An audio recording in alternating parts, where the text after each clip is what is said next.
नमस्कार दोस्तों, toppers track में आप लोगों का स्वागत है।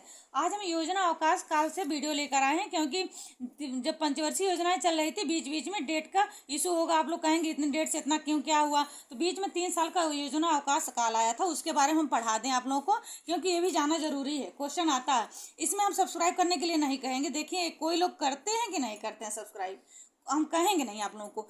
3 साल के लिए योजना अवकाश काल आया था 1966 से 1969 तक। 1966 से 1969 तक भारत में 3 वार्षिक योजनाएं बनाई गई थी, जिसका मुख्य कारण क्या था? तीसरी पंचवर्षीय योजना की विफलता। तीसरी पंचवर्षीय योजना में बहुत घटनाएं हुई थी, आप लोग को पढ़ा चुके हैं पिछली वीडियो में। तीसरी पंचवर्षीय योजना में इसीलिए 3 साल का मतलब योजना अवकाश काल लाया गया। इस अवधि में सूखे की समस्या सामने आई थी और कृषि में औद्योगिक क्षेत्र को प्राथमिकता दी गई थी, और देश के निर्यात को बढ़ाने के लिए भारतीय रुपये का अवमूल्यन इसी टाइम किया गया था। समस्या क्या हुई? 1966 से 67 के दौरान देश में सूखे की समस्या उत्पन्न हो गई थी, जिसे भीषण अकाल पड़ा था। बहुत खराब स्थिति हमारे देश की। भारत में इसी समय हरित क्रांति अपने चरम सीमा पर हुई थी।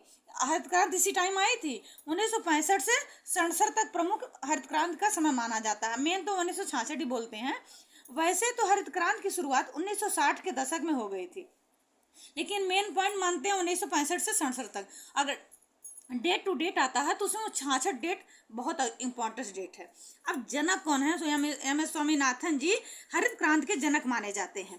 हरित क्रांति हमारे देश में उससे बहुत हमारे देश को सहायता मिली, क्योंकि बीजों के उत्पादन में बहुत योगदान हुआ। पश्चिमी क्षेत्र बहुत सफल रहा हरित क्रांति से। पूर्वी क्षेत्र तो नहीं रहा, लेकिन पश्चिमी क्षेत्र बहुत सफल रहा हरित क्रांति से। तो इसलिए हमारे देश में थोड़े जो सूखे की समस्या थी और भूख से अकाल पड़ा था, उससे थोड़ी राहत मिली। अब इसके बाद हम चौथी पंचवर्षीय योजना लाएंगे, तब आप लोगों को बताएंगे उसमें क्या क्या हुआ। अभी तक आप लोग इतना पढ़ लीजिए। धन्यवाद।